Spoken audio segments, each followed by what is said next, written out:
भाजपा की पहली वर्चुअल सभा, 5 राज्यों में वर्चुअल प्लेटफॉर्म पर प्रचार। भाजपा ने दी चुनाव प्रचार को धार। आज यूपी का किसान हो, कर्मचारी हो, व्यापारी हो या फिर माताएं, बहनें, बेटियां, सभी को सुरक्षा और सम्मान मिल रहा है। जो माफिया और गुंडे खुद को कानून से भी बड़ा मानते थे, यूपी की भाजपा सरकार ने उन्हें कानून का मतलब समझा दिया। बीजेपी सोशल मीडिया पर खासी एक्टिव नजर आ रही है। उत्तर प्रदेश हो या मध्य प्रदेश, पार्टी प्रचार प्रसार और जनता से जुड़ने का कोई मौका नहीं छोड़ रही है।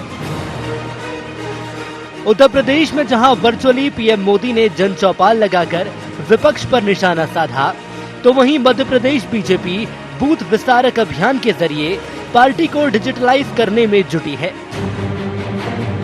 बूथ विस्तारक अभियान के लिए पार्टी ने ऐप बनाकर काम को आसान किया है, जिसका मकसद है डिजिटलाइजेशन के दौर में जीवन पर्यंत बूथ से संपर्क हो और कहीं से भी बैठक कर बूथ की रचना को देखा जा सके।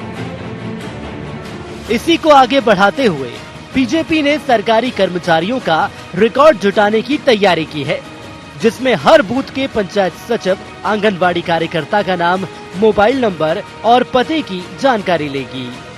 ये बूथ विस्तारक अभियान जो है हमारा, ये मूल रूप से पार्टी को हम मतदान केंद्र पर डिजिटलाइज कर रहे हैं। हम 100% डिजिटल करेंगे और उसमें लगे हुए हैं। 65,000 बूथ तक हम पहुंचेंगे।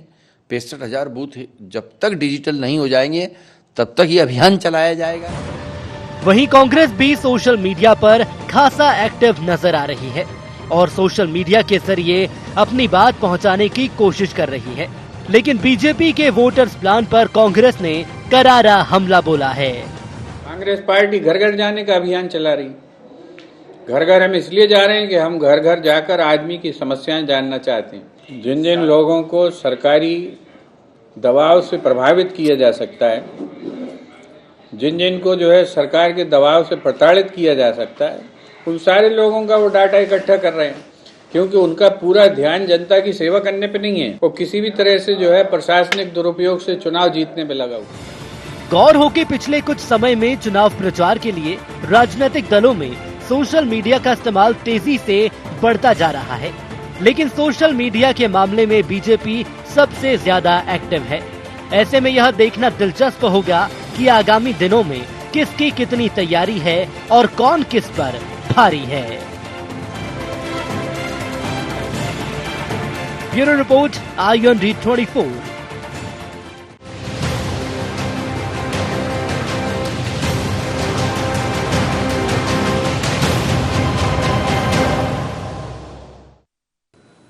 नमस्कार, IND एजेंडा डिजिटल बीजेपी में आपका स्वागत है। मैं हूं आपके साथ नवीन पुरोहित। चर्चा को विस्तार देंगे, उसके पहले IND एजेंडा के मुख्य बिंदुओं की तरफ एक निगाह डालते हैं।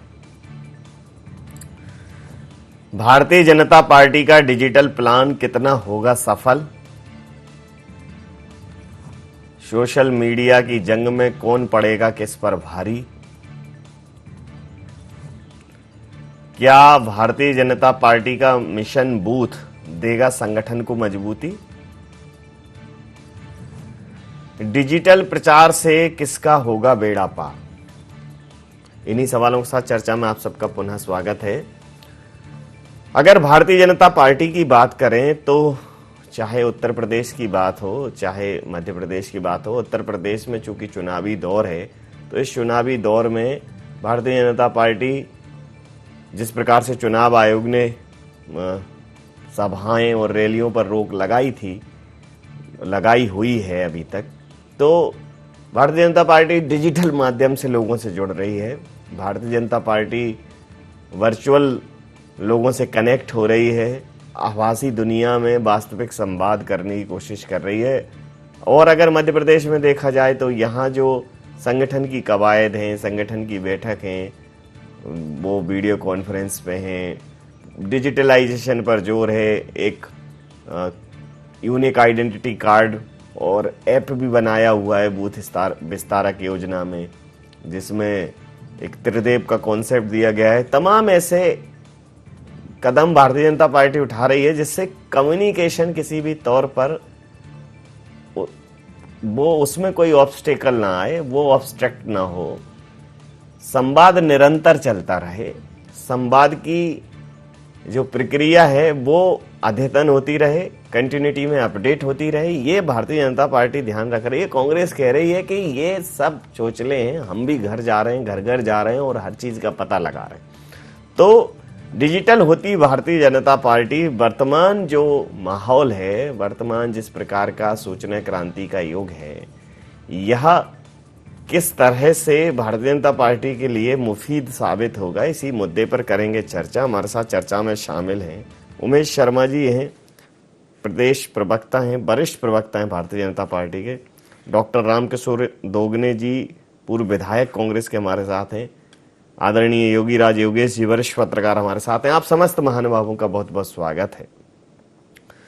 दोगने जी, ये चौगनी ताकत से काम कर रहे हैं, फील्ड में भी जा रहे हैं, वीडियो कॉन्फ्रेंसिंग भी कर रहे हैं, ऐप भी बना रहे हैं, यूनिक आइडेंटिटी कार्ड भी बना रहे हैं।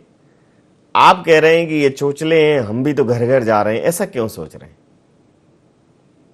देखिए नवीन जी, वो अपना काम कर रहे हैं, हम अपना काम कर रहे हैं। हम लोग भी घर घर जा रहे हैं और हमने अभी जन जागरण यात्रा हमारी निकली थी, जिससे मध्य प्रदेश सरकार की विफलताओं को बताया हमने। और कहाँ गई थी जन जागरण यात्रा? मध्य प्रदेश के क्या जन जागरण यात्रा हर जिले में गई है, हर जिले में घूम रही है और अभी भी चल रही है।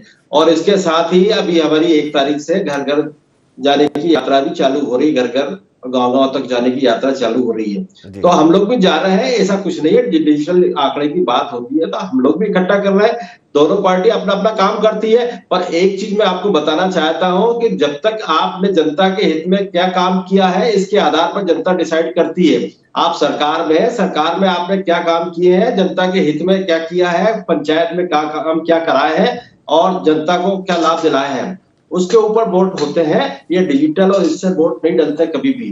जनता हमेशा समझती है और जनता बिल्कुल समझ रही है। इस तो आप ये मानते हैं कि वोटों का आधार यही होता है और पिछले 15 सालों में भारतीय जनता पार्टी ने अपने आधार को बनाए रखा है? देखिए, बनाए रखती तो सरकार क्यों गिरती इनकी? इन्होंने जो सरकार बनाई है किस तरह से बनाई है आपको मालूम है। सरकार प्रजातंत्र की हत्या करके सरकार बनाई है। जनता ने तो मैंडेट दिया था कांग्रेस को, पर भाजपा ने खरीद फरोख्त करके सरकार बनाई है, तो निश्चित उतारा था। और अभी वर्तमान में और ज्यादा हालत खराब है पिछले 3 साल पहले के चुनाव की स्थितियों से। इस समय और ज्यादा हालत खराब है। घबरा के ये लोग नए नए तरीके अपना रहे हैं। ये तरीके हैं, ये कोई जनता को प्रलोभन देने वाले, जनता को अपने तरफ खींचने वाले या आकर्षित करने वाले मुद्दे नहीं है। ये सिर्फ प्रलोभन दे रहे हैं कि हम डिजिटल जा रहे हैं। भाई डिजिटल जाइए ना, कौन रोक रहा है आपको? सबके पास अपने अपने साधन है, सब पार्टी अपना अपना काम कर रही है। हम लोग भी कर रहे हैं, हमारे पास तो और भी बड़ा फार्म है। ये तो बात कर रहे हैं, हम लोग तो पूरी जानकारी संग्रहित कर रहे हैं और गांव में क्या स्थिति है, गांव में क्या समस्या है, गोपनीय जानकारी जुटा रहे हैं। नहीं, गोपनीय थोड़ी होती साहब, तो गांव जा रहे हैं और हम मतलब जैसे इन्होंने अपना एक प्रपत्र बताया है ना कि ये पता करेंगे, ये कार्ड होगा, ये कॉन्सेप्ट। आपका कॉन्सेप्ट आपने बताया नहीं। हमारा कंसेप्ट सीधा सीधा हम गांव में जा रहे हैं। गांव में कौन कौन सी समाज के लोग रहते हैं, कौन कौन से बेरोजगार लोग हैं, बेरोजगारों का सर्वे करा रहे हैं और इसके साथ में क्या समस्याएं गांव की है वो पूरी करा रहे हैं। कितने वोटर्स है, कितने कांग्रेस के, कितने भाजपा के, कितने न्यूट्रल वोटर्स है, ये सब चीजें काम चल रहा है। ऐसा कुछ नहीं है कि कोई बड़ा भारी तमगा लेके जा रहे हैं। ये तो हम कोई आरोप थोड़े लगा रहे हैं, हम तो भारतीय काम कर रही है। उमेश शर्मा जी, त्रिदेव का कॉन्सेप्ट है, एक यूनिक आइडेंटिटी दी जाएगी जो बूथ पर रहेगा व्यक्ति। फिर प्रधानमंत्री जी भी जन चौपाल लगा रहे हैं, वर्चुअल जन चौपाल लगा रहे हैं। मतलब आप बात करने का कोई मौका नहीं छोड़ना चाहते हैं। कांग्रेस कहती है बात ही तो करते हैं, काम कहाँ करते हैं? कांग्रेस के मित्र क्या कहते हैं ये हमारी चिंता का विषय नहीं है और स्वाभाविक रूप से हमें अच्छा भी लगता है कि वो हमारे बारे में बात करते हैं। निंदक नियर राखी आंगन कुटी छबाए, बिन पानी साबुन बिना निर्मल करे सुहाए। ये लोकतंत्र का जेवर होता है और हमारे लोकतंत्र की परिपक्वता इसमें है कि कोई भी सत्तारूढ़ दल है वो विपक्ष की सकारात्मक आलोचना को बहुत ही धैर्यपूर्वक सुने और उसमें गुणदोष के आधार पर विचार करके जो सुधारने की आवश्यकता उसमें सुधार भी करे। एक तो ये बात नवीन जी आपके एक प्रश्न की, और दूसरा नवीन जी आप हमारे इस अभियान के बारे में समझ लीजिए। हमारा ये अभियान जो है ना नवीन जी, ये लोगों के दिलों में उतर जाने के लिए है। हम जनता के दिल में उतरना चाहते हैं और दिमाग में रच बस जाना चाहते हैं। अब ये दिल में उतरने का रास्ता और दिमाग में रचने बसने का जो रास्ता हमको प्राप्त होगा, वो रास्ता प्राप्त होगा कि हम एक एक खोपड़ी खोपड़ी और झोपड़ी झोपड़ी तक पहुंच जाए। चप्पा चप्पा भाजपा, हम कोई कोना नहीं छोड़ना चाहते हैं। हम जनता के भाव का स्पर्श करना चाहते हैं। हम जनता के सामने भारतीय जनता पार्टी की सकारात्मकता का व्रत निवेदन करना चाहते हैं। हम एक एक दरवाजे पर पहुंचकर नतमस्तक भाव से शिरोधार्य करके जनता की आज्ञा को अपनी याचना का निवेदन करना चाहते हैं। हम बताना चाहते हैं कि मध्य प्रदेश में 17 वर्षों में जो लोक कल्याणकारी शासन भारतीय जनता पार्टी के सरकार के विभिन्नतम मुख्यमंत्रियों ने दिया है, जिसमें लंबा कालखंड माननीय मुख्यमंत्री शिवराज जी का रहा है, हम उनकी कार्यकाल का अंकेक्षण कराने के लिए जनता के पास जा रहे हैं। हम बताना चाहते हैं कि 7 वर्ष में विश्व के नायक और देश के नेता प्रधानमंत्री नरेंद्र मोदी जी ने जिस आत्मीयता के साथ इस भारत के भाव का स्पर्श करा है और भारत पुनः एक जागरण लेकर खड़ा हुआ, एक नई अंगड़ाई के साथ खड़ा हुआ है, तो हम अपनी पार्टी का उज्जवल पक्ष लेकर जनता तक पहुंच रहे हैं। और हमारा कार्यकर्ता उत्साहित है, हमारा कार्यकर्ता आह्लादित है, क्योंकि हमारे पास कोई शापित अतीत नहीं है। दिग्विजय सिंह जी का जो 10 साल का एक शापित अतीत कांग्रेस पार्टी के मित्रों के साथ है, वैसा हमारे पास कोई शापित अतीत नहीं है। जैसा यूपीए 2 के भ्रष्टाचार और घोटालों का महागाथा काल कांग्रेस के मित्रों का पीछा करता है, वैसा हमारे साथ नहीं है। हमारे प्रधानमंत्री नरेंद्र मोदी जी के 7 साल के कार्यकाल में खोटी चवन्नी का भ्रष्टाचार भी किसी स्तर पर नहीं हुआ है। ना प्रधानमंत्री जी के स्तर पर कोई इस तरह का स्कीम सामने आया, ना मंत्रियों के स्तर पर आया। नहीं तो यूपीए 2 में तो क्या हुआ था वो खैर आज का विषय नहीं है कि वो कॉमनवेल्थ और 2G स्पेक्ट्रम और कोयला और रेल और जेल और बेल, वो सारा आज का विषय नहीं है। तो नवीन जी, हम जो जा रहे हैं, अब हम क्या कर रहे हैं, आखिरी बात फिर योगराज जी भाई साहब को हम सुनेंगे। आखिरी बात कि हम क्या कर रहे हैं, ये हमारी कार्य पद्धति की स्वाभाविकता है।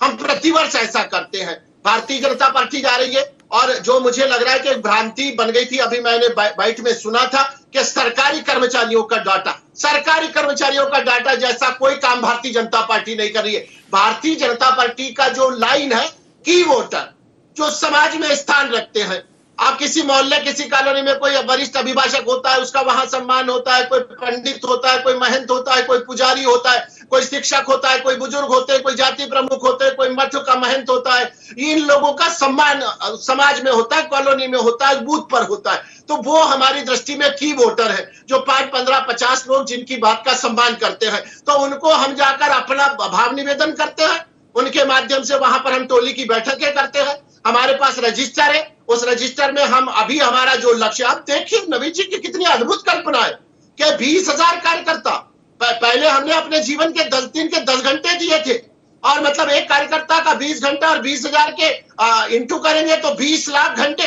अब 20 लाख घंटे के कार्यकर्ता का समय, श्रम और उत्पादकता, ये जब पार्टी के विस्तार में लगती है तो अद्भुत परिणाम आएगा। और अब तो हमने उसके अंदर और बढ़ा दिए, 60 घंटे प्रतिक्रिया ले लेता हूं। पार्टी का कार्यकर्ता समय और श्रम दे रहा है पार्टी के विस्तार के लिए योगी राज जी, लेकिन कांग्रेस कह रही है कि जाकर बताएंगे क्या जनता को, क्या कहेंगे। महंगाई, बेरोजगारी, तमाम मसले जो हैं जिन पर कांग्रेस कह रही है कि ये सरकार फेल है, तो कैसे जनता का सामना करेंगे। वहीं भारतीय जनता पार्टी कह रही है कि हमने इस चुनौतियों में कैसे काम किया है, कैसे हम पार पाए हैं, ये सब हम जनता को बताएंगे। लेकिन जा रही है कांग्रेस और भारतीय जनता पार्टी की, दोनों की आपने प्रतिक्रिया सुनी, अब आपकी प्रतिक्रिया चाहता हूं।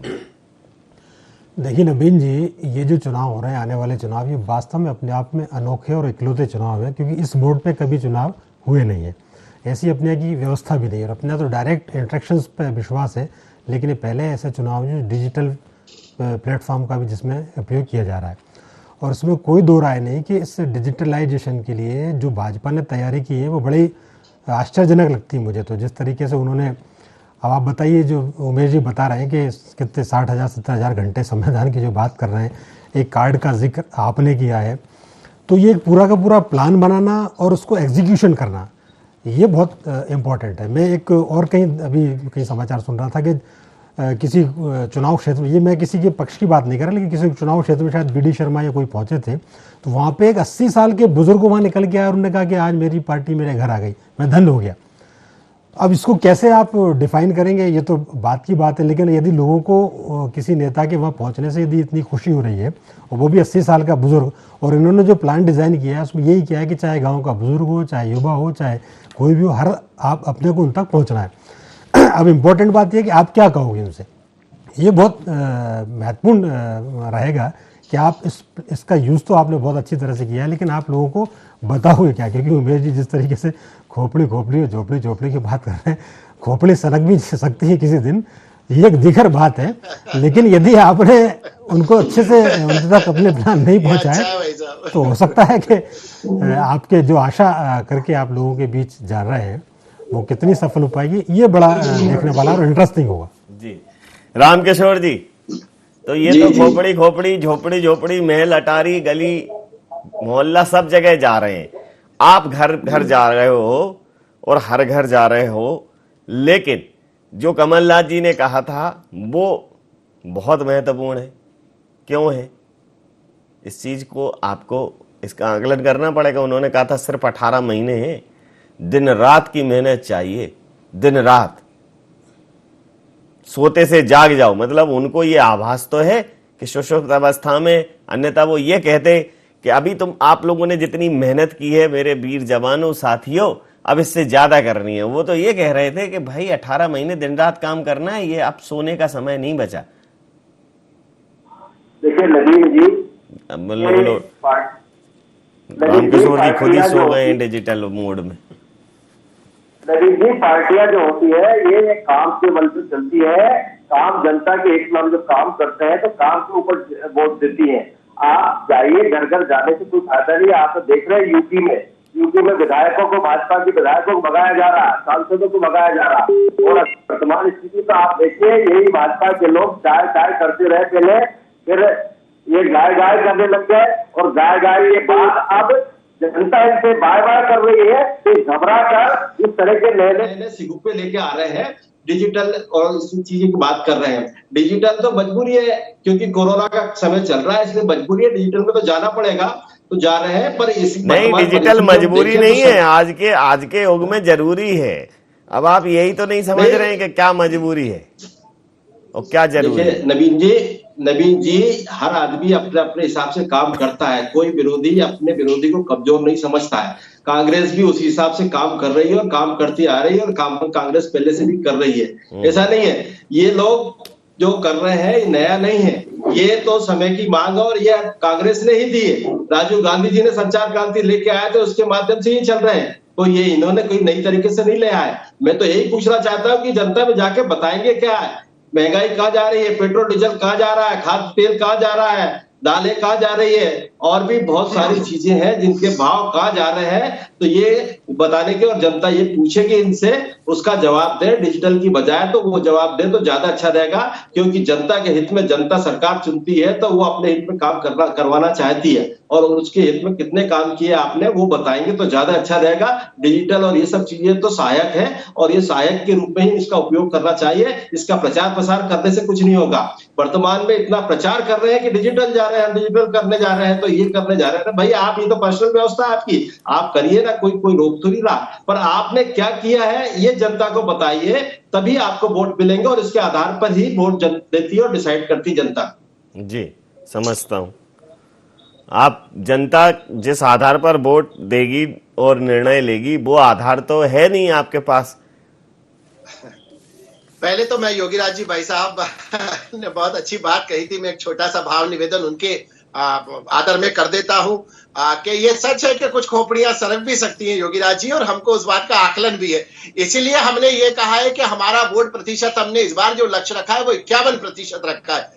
मान लीजिए कि 100 नंबर का पर्चा है, तो हम भी ये मान के चल रहे हैं कि 100 में से 100 प्राप्त नहीं हो सकते हैं, तो हमने ये थोड़ी कहा है कि हमको फर्स्ट डिवीजन आना है। या 60% आना है। हमने ये भी नहीं कहा कि हम मेरिट के आकांक्षी के 75 लाना है। हमने तो भाई साहब केवल कहा कि 51% है। तो आपने जिस खसकी हुई खोपड़ी का जिक्र करा तो हम तो उसका प्रतिशत 49 मान रहे हैं, और खसकी हुई से आशय यह है कि वो हमसे असहमत हो सकते हैं। उसमें कुछ परंपरागत कांग्रेस के मित्र हो सकते हैं, हो सकता है कुछ लोग हमसे व्यक्तिगत नाराज होंगे, हो सकता है कि कुछ की नाराजगी सरकार की किसी नीति को लेकर हो सकती है, ये लोकतंत्र है। तो 49% इस तरह की खोपड़ियों का निकाल दिया है भाई साहब। हमारे को 51% चाहिए और उसका लक्ष्य लेकर हम आगे बढ़ रहे हैं। एक तो आपकी बात का ये भाव निवेदन, दूसरा रामकिशोर जी बात भाई साहब की बात का निवेदन मैं कर देता हूँ। हम बाकी दल कहाँ जाएंगे? आप 51 ले जाएंगे, बाकी दूसरे दल कहाँ जाएंगे भैया? झगड़ा 2% का ही तो है साहब। 50 में से 51 आपके हो गए तो आप मीर हो गए, 50 में से 51 हमारे हो गए तो हम मीर हो गए। मुझे आप जवाब दे लेने दीजिए। अब आपकी बात का जवाब रामकिशोर जी भाई साहब कि हम जो जाएंगे जनता के बीच में तो हम अपने मुख्यमंत्री का यशस्वी कार्यकाल लेकर जाएंगे। हम बताएंगे कि मुख्यमंत्री ये किसान का बेटा जो जेब जैसे छोटे से गांव का निकल के आया था, इसने किसानों का दर्द समझा है, इसने किसानों को 0% ब्याज पे ऋण दिया है, जो एक समय 18% था, बाद में उसको 12 करा, 7 करा, 5 करा, और एक समय ऐसा भी आया कि ब्याज 0 और शिवराज 0। हम बताएंगे कि भावांतर योजना वाला क्रांतिकारी किसान नेता ये था। हम बताएंगे कि समर्थन मूल्य के अलावा बोनस देने वाला क्रांतिकारी मुख्यमंत्री ये था। हम बताएंगे कि अगर यहाँ पर बम्पर उत्पादन होता है गेहूं का और बाकी का, और ये कृषि कर्मण्य पुरस्कार यूपीए की सरकार में भी हमको मिलता रहा, तो उसके पीछे इस मुख्यमंत्री की नीति आती। हम बताएंगे कि जो बेटियां अभिशाप मानी जाती थी उनको मुख्यमंत्री लाडली योजना के द्वारा एक जीवन जीने का अधिकार दिया है। हम बताएंगे कि हमने मुख्यमंत्री की योजना बेटी बचाओ बेटी पढ़ाओ के माध्यम से काम किया। बहुत सारा बताएंगे, चैनल का समय कम पड़ जाएगा। हमारे पास बताने के लिए बहुत सारी सकारात्मकता है। हम ऊर्जा से भरे हुए। हम ये नहीं बताएंगे कि कमलनाथ जी की जब 15 महीने की सरकार थी तो फसल बीमा योजना की पॉलिसी भी नहीं भर पाए थे, वो भी आकर हमको भरना पड़ी। हम ये नहीं बताएंगे कि ओला पाला गिरता था तो उनके पैरों में मेहंदी लगी थी, आने जाने की फुर्सत नहीं थी। हमारा मुख्यमंत्री जीप पर खड़ा होकर ऐलान करता है। ये हमारी भारतीय जनता पार्टी का बताने वाला उज्जवल पक्ष है। हम बताएंगे कि मध्य प्रदेश के अंदर सकारात्मकता के साथ काम किया। दोगरे जी मुस्कुरा रहे हैं, दोगरे जी मुस्कुरा रहे हैं। आशीष शर्मा जी ने तो जो है सिर्फ कमलनाथ जी तो एक मशीन गन लेके दिखे, इन्होंने तो नवीन जी महंगाई का बता दें। महंगाई, शिक्षा की क्या स्थिति है, महंगाई की क्या स्थिति है, रोजगार की क्या स्थिति है, इसकी तो बात कर सकते हैं। आशीष जी ओपन है की बात करें। आपने तो पढ़ के सुना दिए पूरे पेपर में। ओपन है आशीष जी, आप भी बात कर सकते हैं। आप आए क्या? आपके पास 15 लाख खाते, आप भी पक्ष रख सकते हैं। आशीष जी सुविधा के संबंध में बात की थी, कौन सी सुविधा दी आपने? उमेश शर्मा जी बात करने से कुछ नहीं होता। रामकिशोर भाई साहब 10-12 हजार करा, 2 लाख का बोला था। थोड़ा दिल पे हाथ धर के केवल 4 नाम बता दो जिनका मध्य प्रदेश में 2 लाख का कर दिया। केवल 5 नाम बता दो जो आपने एजेंडा में कहते कि 5000 बेरोजगारी का 4000 भत्ता देंगे। किसी एक नौजवान को बेरोजगारी का भत्ता दे दिया हो। ये तो चलनी सुपड़े से कह रही है कि तुझ में बहुत छेद है। आप एक उंगली हमारी तरफ उठाएंगे तो 4 उंगलियां आपकी छाती की तरफ घूम जाती है। अंतिम प्रतिक्रिया के साथ चर्चा समाप्त करूंगा। अंतिम प्रतिक्रिया के साथ चर्चा समाप्त करूंगा। मैनेजमेंट पे चुनाव जीते जाते, विकास पर नहीं जीते जाते। अंतिम प्रतिक्रिया के साथ चर्चा समाप्त करूंगा। वैसे भी देख लीजिए डिजिटल कम्युनिकेशन में कांग्रेस 2 बार चिपक चुकी है। कुछ नहीं कर रहे आप अपने रेगुलर फोन पे ये जो स्काइप है, आप उसके लिए एक विशेष नंबर ले लीजिए। क्या है, क्योंकि आप पूर्व विधायक रहे, जननेता हैं, लोकप्रिय, बहुत फोन आते हैं बीच में। तो वो क्या होता है ना कि आपका उस टाइम तक वीडियो, आपकी जब कॉलिंग होती है उस टाइम तक आप फ्रीज हो जाते हैं। जनता को मैसेज किया जाता है कि भाई साहब चिपक गए। तो वैसा थोड़ा मतलब लोग हमसे बोलते हैं कि आप कांग्रेस के लोग बहुत चिपकते हैं। हमने कहा नहीं, कांग्रेस कहाँ चिपक पा रही है। तो ये मेरा तो सजेशन है कि एक स्काइप के लिए एक अलग से फोन ले ले। सर योगीराज सर से निवेदन है कि सर आप जब कांग्रेस कह रही है कि लेके क्या जाओगे, मुद्दे कितनी बातें करोगे, बातें हैं क्या करने के लिए आपके पास? देखो, ये बड़ी विडंबना है कि कांग्रेस बार बार ये कहती है कि आपके पास मुद्दे क्या है बताने के लिए। ये मध्य प्रदेश में बड़ा एक इंटरेस्टिंग फैक्टर है कि बीजेपी यदि अपने काम नहीं भी बताए और कांग्रेस के नेताओं के कारनामे बता दे तो इतना काफी है। क्योंकि जिस तरीके से हमने पिछले दिनों में देखा, दिग्विजय सिंह जी और कमलनाथ जी बच्चों की तरह सड़क पे बैठकर जो उनके बीच संवाद हुआ वो बड़ा चर्चित रहा। तो कांग्रेस के बारे में भी लोग ये कह रहे हैं कि अभी आप 1, 2, 3 नेता कांग्रेस में बड़े बचे हैं, तीनों में आपस में एकजुटता नहीं है। ये दीगर मामला है, एक अलग बात है। लेकिन डिजिटल का जहाँ तक मध्य प्रदेश में 3 मध्य प्रदेश की बात, मध्य प्रदेश एक सुरेश पचौरी जी, वो भी अब एक तरह से देखा जाए तो वो मतलब नेपथ्य में है, वो केवल 2 नेता हैं, लेकिन दोनों नेता एकजुट नहीं हो पा रहे। तो ये बड़ी विचित्र स्थिति है कि सत्ता पक्ष में लोग ज्यादा होते हैं और उनमें आपस में मनमुटाव टकराव देखना एक आम बात होती है।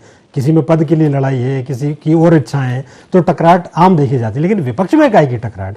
विपक्ष तो जितना एकजुट होगा, क्योंकि 2018 के चुनाव परिणाम हमने देखे, जब तीनों नेता बड़े कांग्रेस के एक साथ आए और कांग्रेस के पक्ष में परिणाम आए, तो ये एक एकजुटता का, यूनिटी का बहुत बड़ा उदाहरण था। लेकिन अब तो मुझे इस चुनाव में तो ऐसा भी कुछ नजर आ नहीं रहा कांग्रेस की तरफ से। तो कांग्रेस को डिजिटल के साथ साथ अपने वर्चुअल नेताओं के बीच भी मेहनत और मशक्कत करने की बहुत ज्यादा जरूरत है। वो जितना एक दूसरे पे कोऑर्डिनेट हो पाएंगे, वो डिजिटल पे नहीं जाए, वो कम से कम वर्चुअल आ जाए, तो कम से कम एक ही मैसेज जाएगा कि नहीं चाहिए। जी बिल्कुल सही का। समय सीमा के चलते मैं ये चर्चा यहाँ समाप्त करूंगा। आप समस्त महानुभावों का बहुत बहुत धन्यवाद, बहुत बहुत आभार। तो कांग्रेस कह रही है कि हम भी घर घर जा रहे हैं और हम बताएंगे कि भारतीय जनता पार्टी का जो शासन है वो सुशासन के नाम पर कुशासन है। वहीं भारतीय जनता पार्टी ये कह रही है कि हमारे पास अपनी उपलब्धियां हैं, और कांग्रेस तो 15 महीने जो कांग्रेस ने किया है, उसके बाद 29 विधानसभाओं के उपचुनाव उस बात की निशानी है कि जनता ने कांग्रेस पर उसी समय भरोसा छोड़ दिया था। लेकिन जो भी हो, इस बार कोरोना के काल में संवाद की जो प्रक्रियाएं हैं वो वास्तविक दुनिया से हटकर आभासी दुनिया पर आई हैं। लेकिन संवाद न टूटे, संपर्क न टूटे, इसके लिए हर संभव प्रयास भारतीय जनता पार्टी तमाम माध्यमों से कर रही है। हो सकता है कि 2023 के चुनावों तक इस प्रकार की परिस्थितियां न रहें, लेकिन अगर एक लंबे समय तक आप अपने कार्यकर्ता, अपने वर्कर जनता के संपर्क में नहीं है, तो संवादहीनता सियासत में सबसे बड़ा अभिशाप है। भारतीय जनता पार्टी कितना डिजिटली स्ट्रांग हो सकती है और उसका क्या बेनिफिट ले सकती है, ये तो देखना दिलचस्प रहेगा। और कांग्रेस भी घर घर जाके भारतीय जनता पार्टी का क्या कुछ बखान कर सकती है, क्या कुछ बता सकती है कि भारतीय जनता पार्टी का क्या फेल्यूर है, बशर्ते इसके कि उसके पास अपनी भी उपलब्धियां हो, अपना भी फ्यूचर विजन हो। IND एजेंडा में नहीं, आप बने रहिए IND 24 के साथ और देखते रहिए IND 24। नमस्कार।